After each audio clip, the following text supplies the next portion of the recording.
Good morning, guys. Welcome back to the channel. Today I'm in Ocala National Forest in another one of the springs, which I will show you later. I'm going to go swim and do an under and over picture that I have in my mind. Sorry, I gotta look on the floor. There's a lot of tree roots. I don't want to trip. And yeah, it's nice and chilly today. 38 degrees outside. Very cold for Florida. However, great weather to get into springs because the springs are actually warm. So, oh, look at this. Let me show you. Very pretty. Very cool. So silent.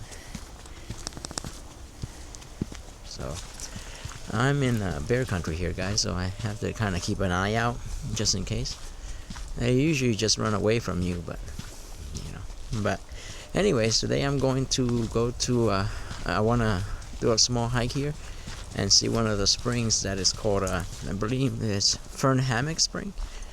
It's not a spring you can swim. It's very picturesque, photogenic, so I've been wanting to see it for a very long time, so I'm gonna hit my way out there. Sounds like there's people there.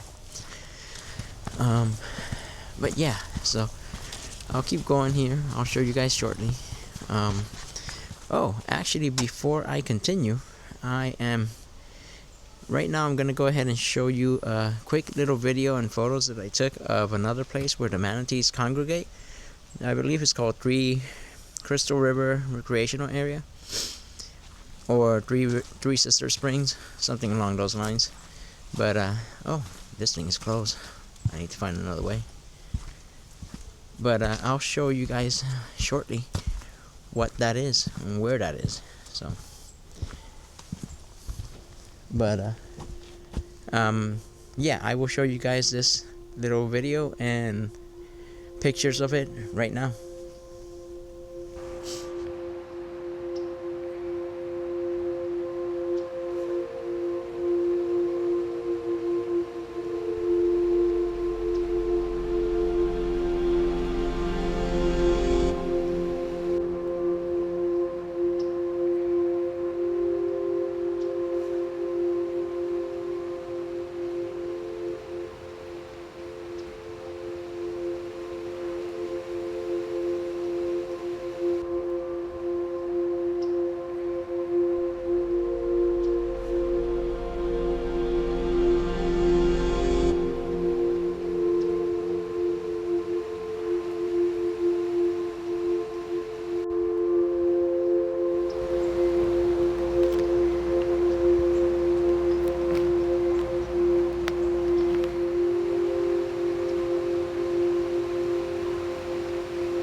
Well, I have made it to the little area of the spring that I want to see, and it is closed for, well, not really sure.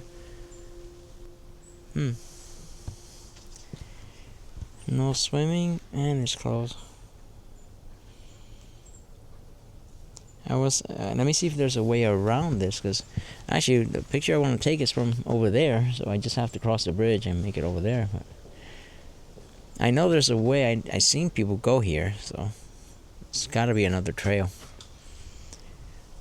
And this one over here is also out of commission. Well, guys, I looked around and explored over there. There's actually no access to it from this angle. I spoke to a couple of people and they said that there's an access from a campsite area, but that might be too much of a walk that I'm willing to do right now, at least as of this moment. So I think I'm just gonna go ahead and get in the water and make the picture that I came here to do, and I'll just come back another time and get that fern hammock, probably with better condition, probably when it's more foggy and stuff like that. So yeah, so let's go ahead and get that done, and we'll go from there.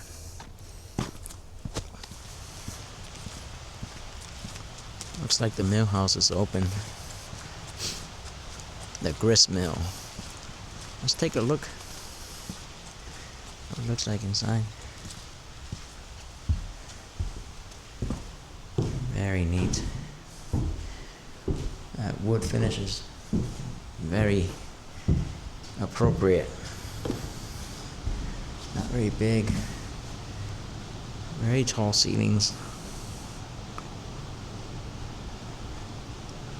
which will help dissipate heat.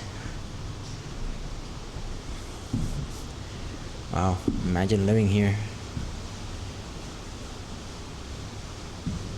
Looks like it was built by the CCC back in the Roosevelt days.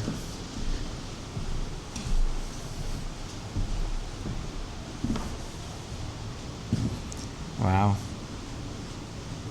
Imagine having this view for when you wake up in the morning.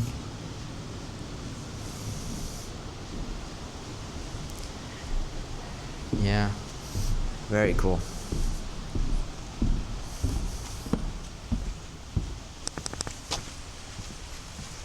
There's a lot of history in this place and in many of the national forests and national parks. A lot of construction done by the CCC, which is Civilian Corps of Engineer.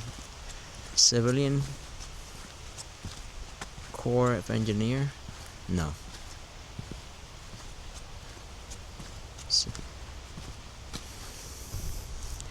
Let's see. It'll probably say it here. Yes. It is the Civilian Conservation Corps between 1935 and 1936. The Civilian Conservation Corps engineers design and build the most interesting feature of Juniper Springs Recreation Area, the Juniper Mill House, which is that right there. Very cool. I wish I was better at explaining history, and I can consume the history and know it in my head, but to repeat it back out, not my forte. So anyways, I'm gonna walk to the car. I'm gonna look at the map again, and if I feel like I can walk over there, I might walk over there. If not, then I'll just change and go ahead and get in this beautiful water. Well, let me show you while I'm here. Considering that there's nobody here, I should probably take advantage and just get in the water now before people come in. But in reality, not many people are coming here at this time because of the cold weather. So let me show you. So there's the mill house back there, and that's the spring. Let me show you this other point of view.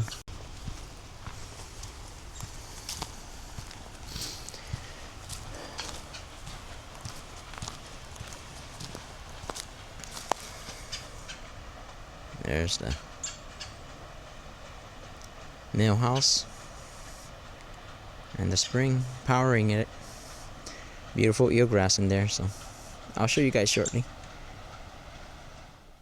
So I just saw one of the employees from here, and I asked him how to get to that trail, and he said he gave me a tip to go over to the bathhouse and see if I can park there, and if I can park there, I should be able to access the place much closer. So if I find parking, I will do that, and if not, then I'll just come back and change and get into the spring. All right, let's go check that out.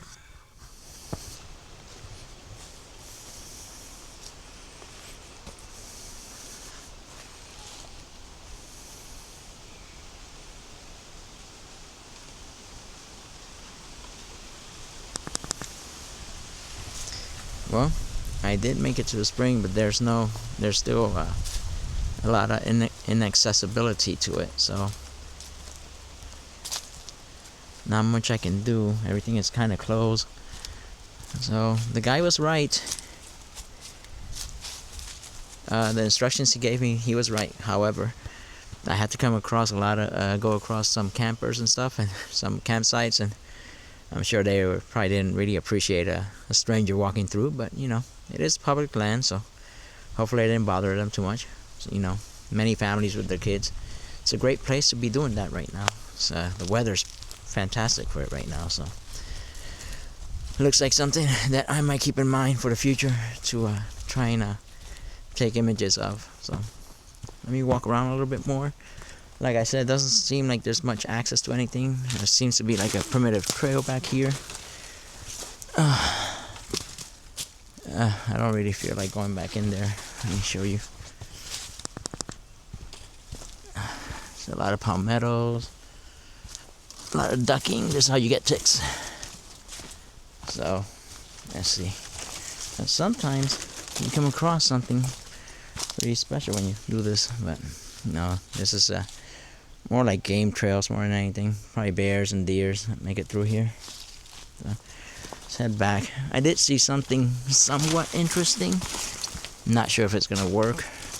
I might take a look at it and see if it shows me something.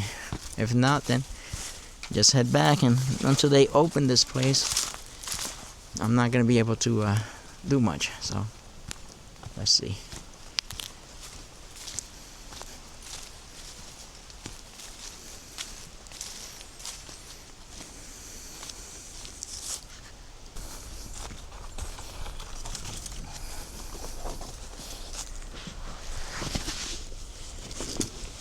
Just gonna take a quick shot here. And this is what I was actually looking for, but not with all the debris in front of it. It's just probably not lending itself for it correctly. So let me just show you this view.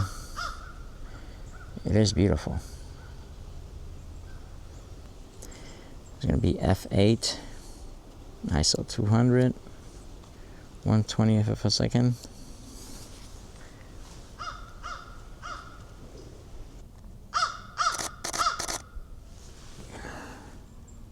It is a beautiful scene.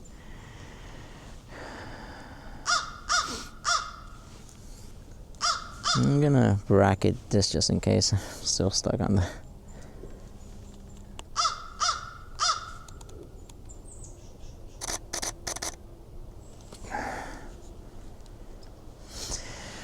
Yeah, because I decided to bracket it a little bit because there's a little bit of sunlight hitting the trees and the leaves, and it's really overexposing everything else, and everything else is in shadows with that blue water and the dark shadows in there. It's kind of hard to expose, so I just bracket it. I may not need it, but I have it just in case. So, but yeah, very nice. I think I need to zoom in a little bit more.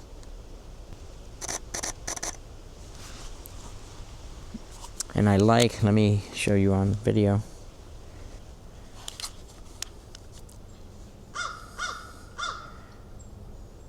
So I also like in this composition how the tree on the bottom kind of does like a, basically like almost like a loop, goes over, kind of closes the loop, and then brings your eye back over, and then you have the boils and the bridge kind of keeping your attention in this image. It's very interesting. I wish I had more space to maneuver here, but right now I don't have any. I'm gonna go ahead and change lenses, change to the 24 to 105, and maybe zoom in a little more to about 50 millimeters or something along those lines, and see if I can get a close-up of the bridge and the tree. Yep, that's more 50 millimeters there.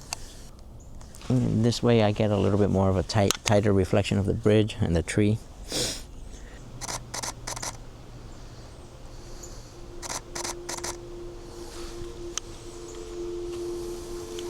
I feel like I'm shaking a lot. Should probably put it on a tripod, but I don't really want to.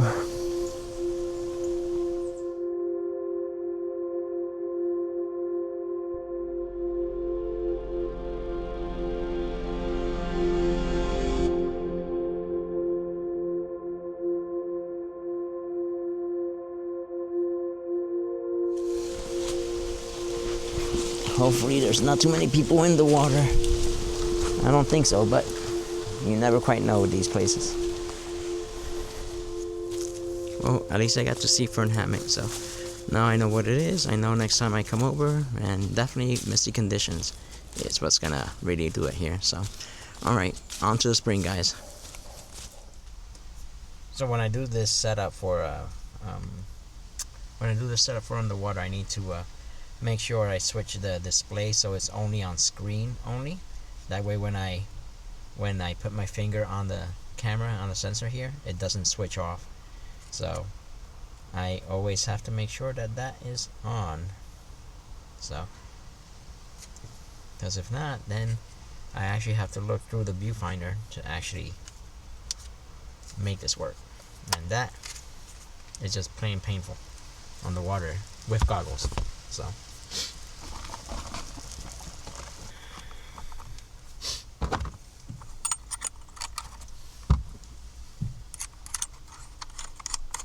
thankfully I am getting faster with this, so that's good.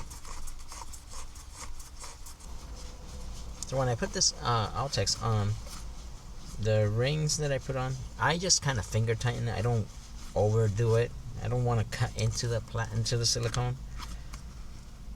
So finger tight seems to work just fine until the day it doesn't, right? But as of right now, I've always done it finger tight. I haven't like over aggressively get a wrench to it or anything like that, and has worked so far. So just a little tidbit there for you guys. I will say that these silicone covers, they do seem to attract a lot of dust.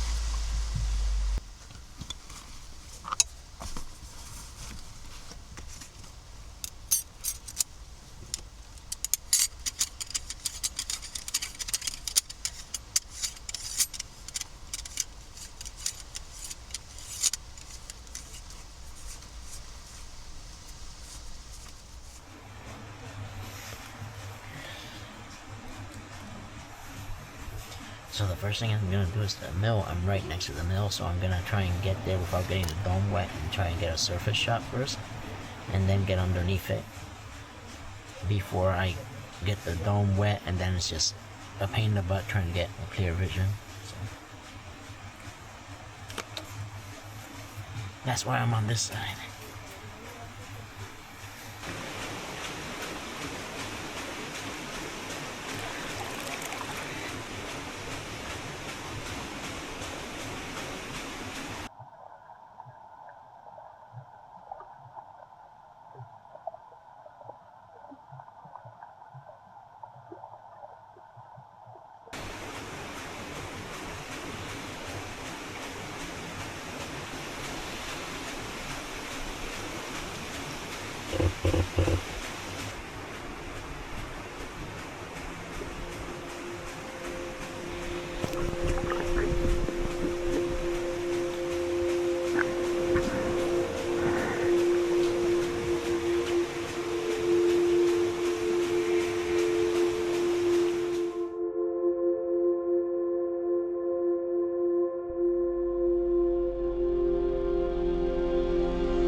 so I had to bail out early because